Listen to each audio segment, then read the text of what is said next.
And so we came up with this idea of, human beings first, right? No matter what we do in life and business, we talk family, we talk kids, we're all human beings at the forefront.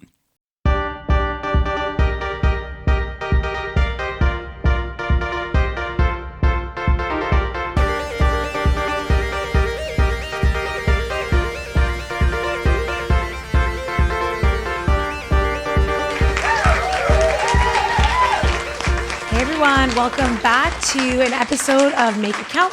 Today, my guest is Stephen Cooper from HB First Initiatives and something new, but we'll share that later. Stephen and I met a few years back when his heart was still in our community, and I'm so excited to have you here today. Yeah, thank you for having me. Yeah. Pleasure.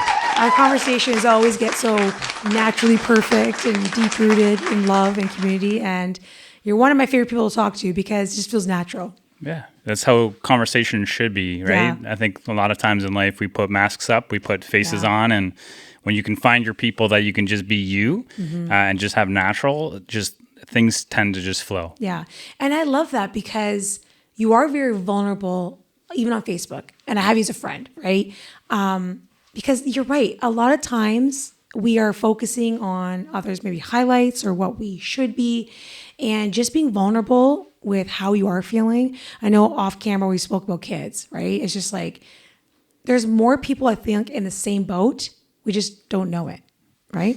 Yeah, and I think there's a lot of fear, right? Yeah. Fear of what is the image, what are their expectations, whether that's family, businesses, and so sometimes that can get in the way of just who you authentically are. Yeah. And probably over the last few years especially, I've just been on this journey of like authenticity matters, right? So Coop matters, and my own journey needs to be that's a part of who I am, but also everything that I touch needs to be about that as well. Yeah.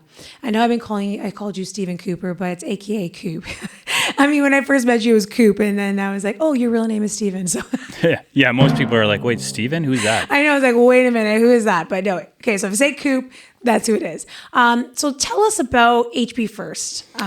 It's been an amazing journey to help and guide you, but witness such the embedment in community. Yeah, so I've been a fundraiser since I was a teenager with cadets, and giving back has really just been at a root of who I am. And over the last couple of years in particular, I kind of really just said, where's my calling? And I just said, maybe it's not one particular area, and maybe it's really just bringing people together for the same foundational perspective. And so instead of it being something that Coop belonged to or that Coop became, it was something that somebody could step behind. So a business, an individual. And so we came up with this idea of, human beings first, right? No matter what we do in life and business, we talk family, we talk kids, we're all human beings at the forefront. And so that really became the premise of what this social enterprise was. It was not a charity and it was not a business per se. Yeah. It was this hybrid in between of bringing people together, having some fun events, and at the same time, highlighting different things in the community, including small business. So in 7 months, for example, we put back $22,000 into the Niagara community.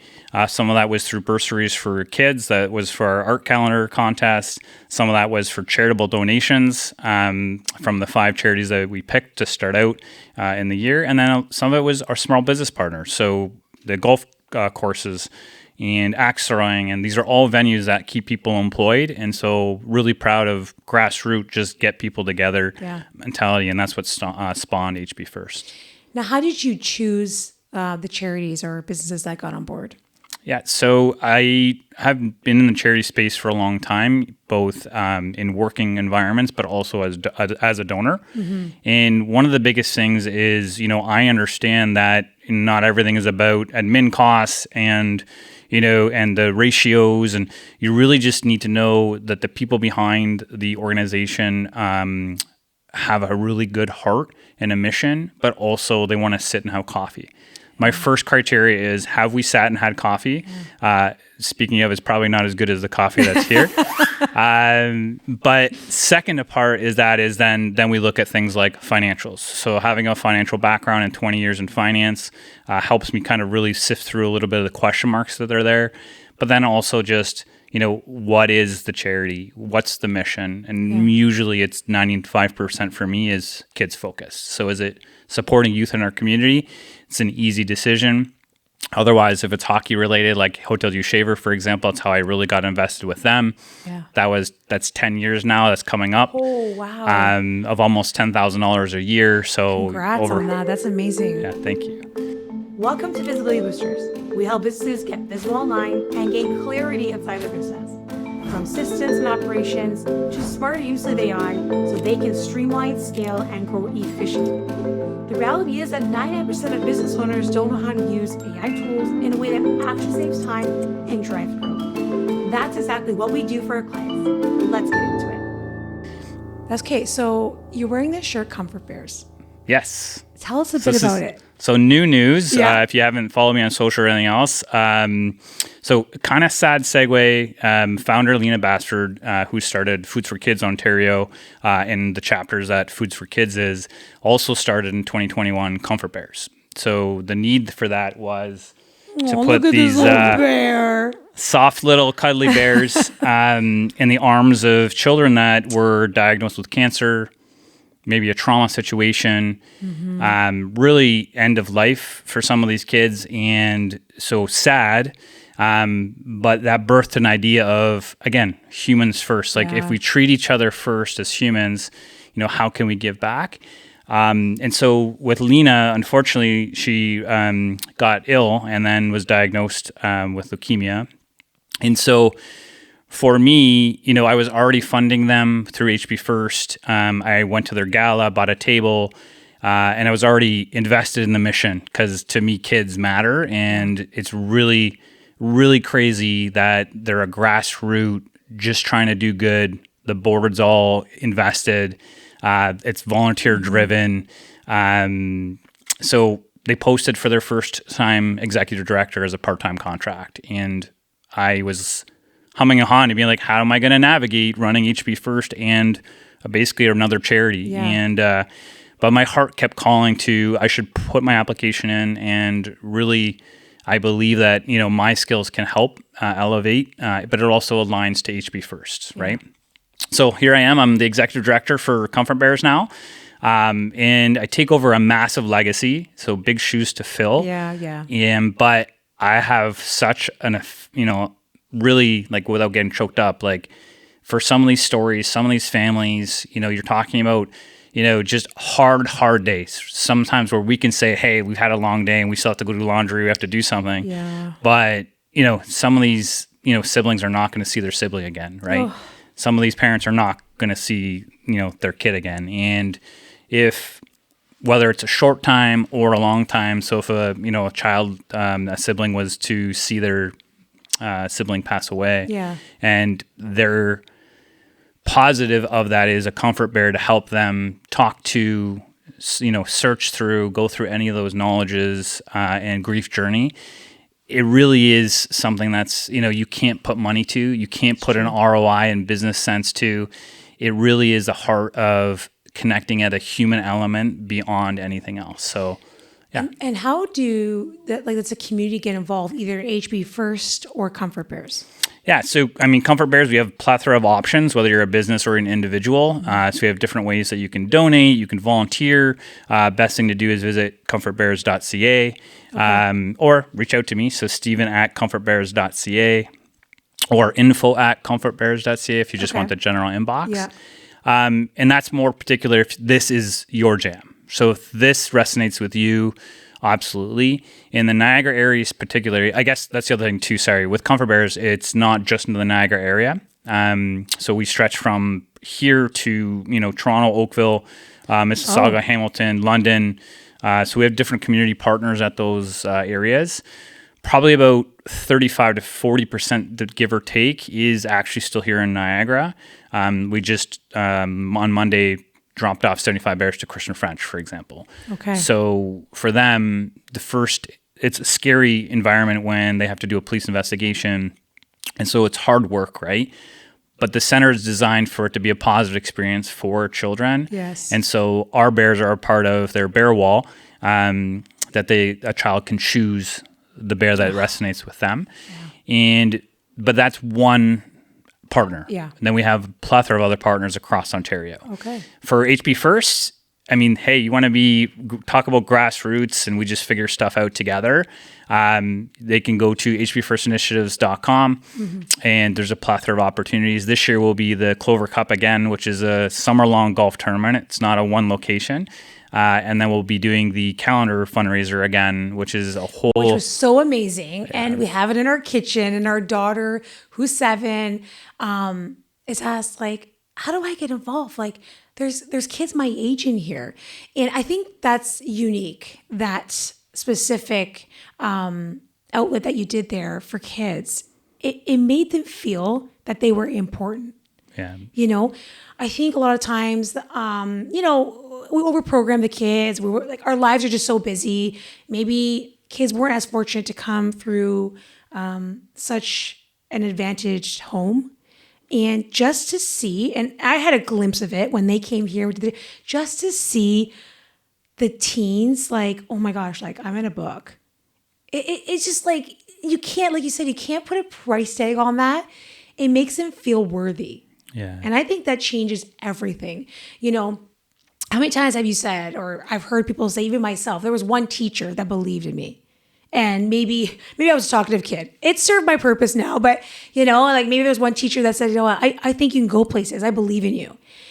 It just takes that one. And something like you've done for the calendar, I think really is, like you said, humans first. We really need to get back to that. Like, it's not about the academics. It's not about what your marks are. It's about how did you make them feel? Yeah. Which is crazy. And I think in today's world too, you know, artists get a bad rap. Everyone wants artists to donate stuff. It's free. And so for kids, art is actually one of the biggest therapies to deal with grief, to deal with just life, especially teenage years, navigating hard, heavy emotions that us as adults, you know, we have a hard time doing, but for them, it's also a struggle. So for what I did, it was about connecting kids to know that their art was valued, but also everybody loves a little bit of a competition anyways, and winning something also just sets another level. In particular, I liked how it just brought businesses into the fold. So they were the part of presenting and being a part of it. And that was honestly, I think I was at a really low, and it was probably the whole winter blues thing. And then when we started rolling out the actual presentations, my heart just kind of filled right back up, seeing the kids see their artwork in a calendar, opening it up, smiling. It really was one of those things that you can see all the hard work to lead into the startup of it, to then seeing it actually happen. When you saw those kids like hold that check, they're like, oh my God, a check, like that's my money. And I'm like, that is so adorable, right? Quick pause before we get back to the episode. If you're enjoying this so far, please subscribe to our YouTube channel and leave us a quick review on Google or Spotify. Those reviews help us grow our rankings and credibility, which allows us to bring on bigger guests and deliver more value to you. We really appreciate the support. Now, let's jump back in. I've noticed that you've changing HB First and how you select your charities. So talk about that. Yeah, so when I started, it was I had my own vetting process, but then with running another charity, I kind of just didn't want any conflict of interest or any perceived conflict of interest. So, and I really just I did want HB First to be more than me, always. So the brand is expanding to create a volunteer committee. So I just put a social post out to ask for anybody that was interested. I have a few applications of people with interest. And really, it's going to be, again, grassroots. It's nothing complex. We're talking about, you know, we're not talking $50,000, we're talking a few $1,000s of projects, but that money going back into grassroots initiatives. So if people are interested, again, they can visit any of the socials for me or hbfirstinitiatives.com.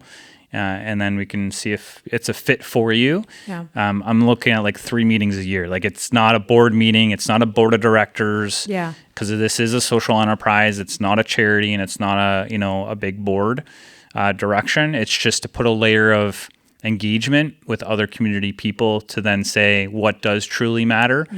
Given as long as there's alignment to my 6C value proposition that's on HB First. Okay, awesome. Are you going to continue some of the fundraising Oh, the Clover Cup, like Yep. you said. What about the art?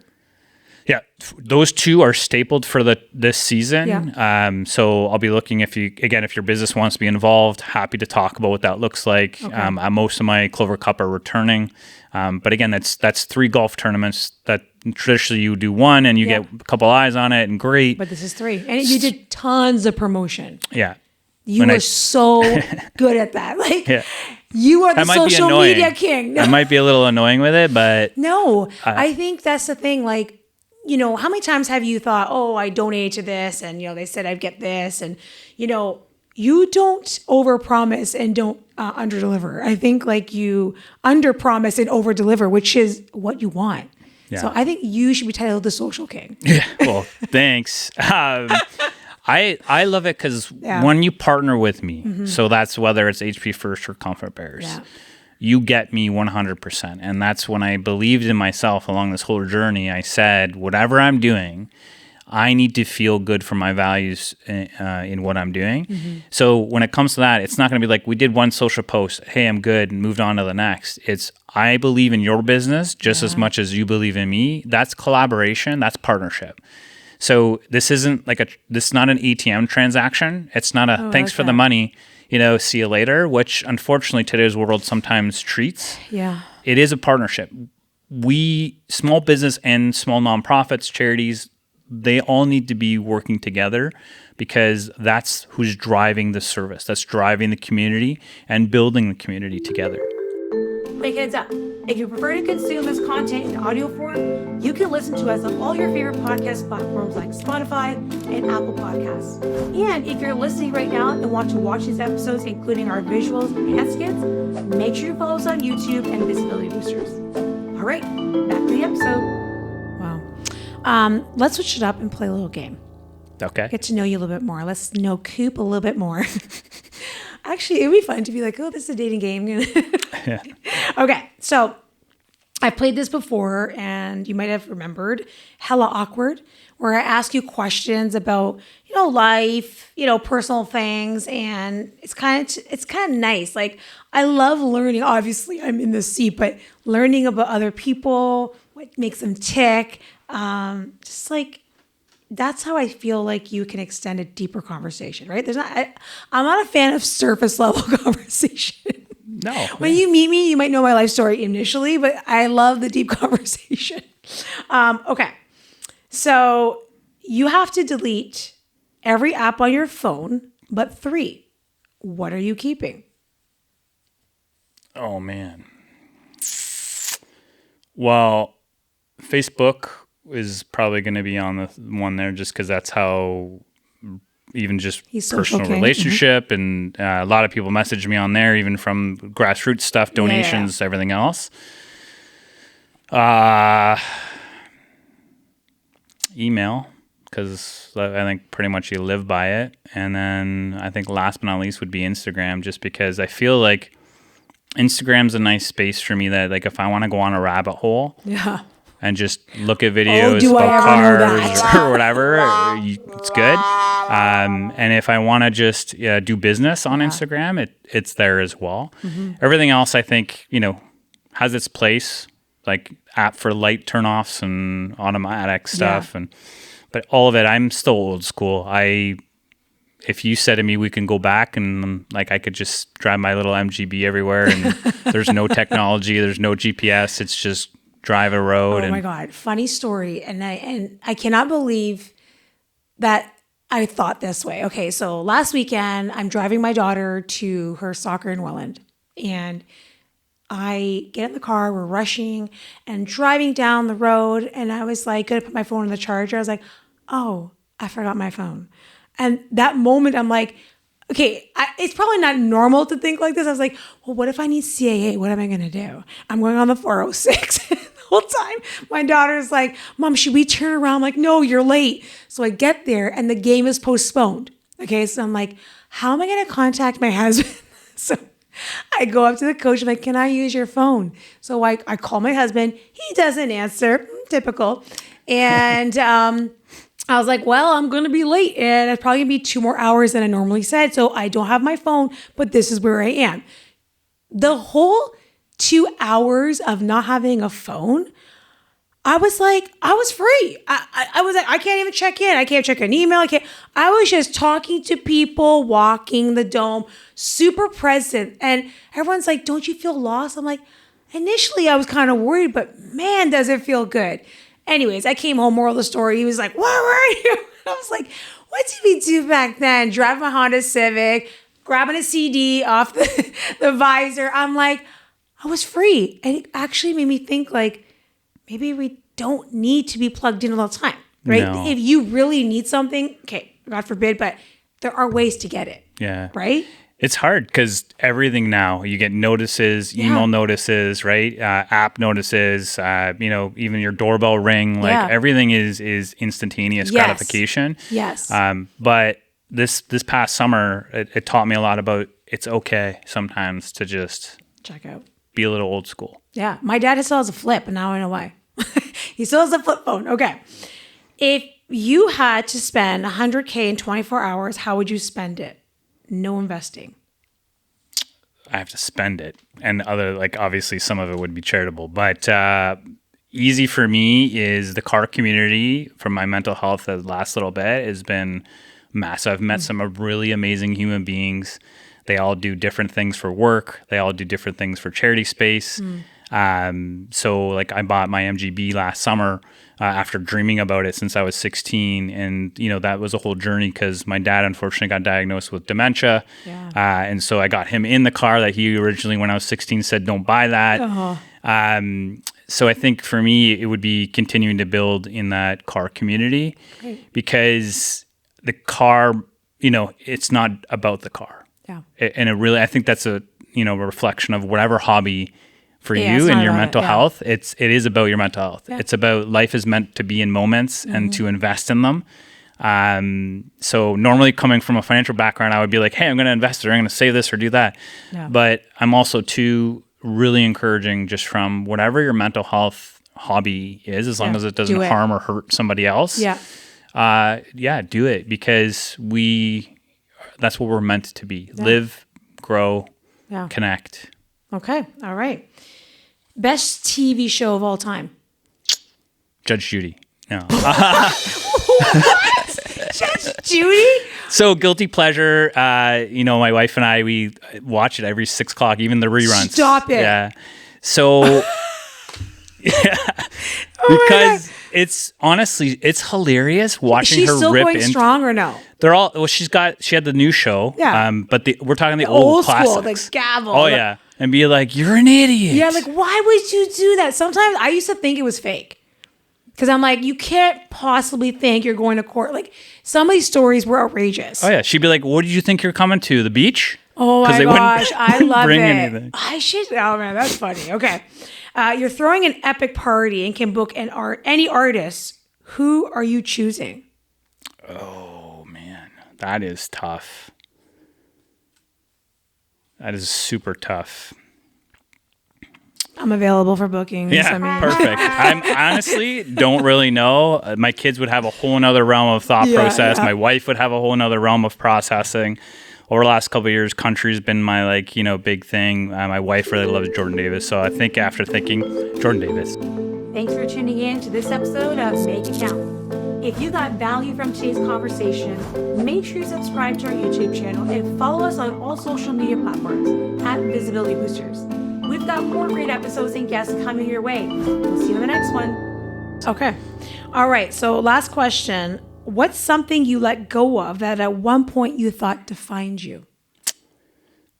People pleasing. And I'll say let go, but I'll also admit I fail sometimes because I grew up in an environment that was always about other people. Mind your P's and Q's and, worry about, and that served me well for being a caring human being. But sometimes too in the corporate world, you just be like, okay, I got to make sure, boss is happy and overachieving. Yeah. And you keep pushing. Yeah. So even where you feel like you might be failing, you're still leaps and bounds above other people. But I think that for me is something that I still work on. Mm-hmm. I catch myself, or my wife does, which is usually because, women are.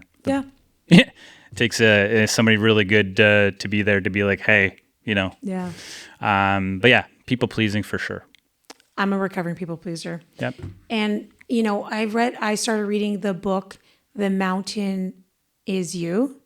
It is such a realization of, wow, like we are self-sabotaging ourselves all the time. And it stems from like always trying to prove your worth, right? Like validation. And I'm like, oh my gosh, light bulb. You talk about mental health, and let's be real, you are busy. You're running two major fundraising organizations, and you have family, and you're busy, and you are a great friend. How do you manage it all? I think it's two things. One, I'm crazy. We all are. The people that are doing this are crazy. Yeah. Two, I really think that like, I just have another gear. That doesn't mean that I don't have down days, but the person who sees the down days is my best friend, right? My wife. So without that, I think I would really be in a very difficult and different spot. And have been in the past, right? But there's things that I've leveraged with my relationships to make sure that my mental health was at the forefront. And for men, especially, it's really tough, not to take anything away from women, but we don't open up. We tend not to have that dialogue because we're seen as weak and, I shouldn't talk about it. And speaking of, like, I'm also part of 2 car communities. I'm on a board of directors as well for AFP Golden Horseshoe. All of these things come to, I'm just a driven individual that wants to help and give back. And you'll be finding out that I'm partnering with my friend from Hamilton, and we're going to be doing the Distinguished Gentleman's Drive in November. Oh, cool. Or September, sorry. So prelude to Movember. Yeah. So it's all going to be about suicide prevention, mental health for men. Yeah.